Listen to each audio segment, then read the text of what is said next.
Diqqat! Shoshilinch tezkor xabar. O'zbekistonda xizmat ko'rsatgan artist, El Ardog'dagi taniqli xonanda Yulduz Usmonova haqida bugun tongda jiddiy xabarlar e'lon qilindi. Xalq duoda bo'ling. Assalomu alaykum hurmatli tomoshabin.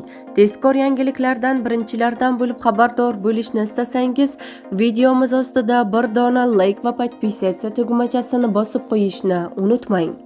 O'zbek shou-biznes olamining yorqin vakilasi, O'zbekiston estradasining taniqli xonandalaridan biri Yulduz Usmonova yaqin kunlarda 62 yoshni qarshilaydi va har yili bu kunda Umra ziyoratiga borishni rejalashtiradi. Shuning uchun uning yakkayu yagona qizi, taniqli xonanda Nilufar Usmonova va boshqa yaqinlari uni tug'ilgan kuni bilan avvalroq tabriklab qo'yishdi, deyiladi xabarda. Bizni kuzatishda davom eting. Kanalimizga obuna bo'lib, podpisatsiya tugmachasini bosib qo'yishni unutmang.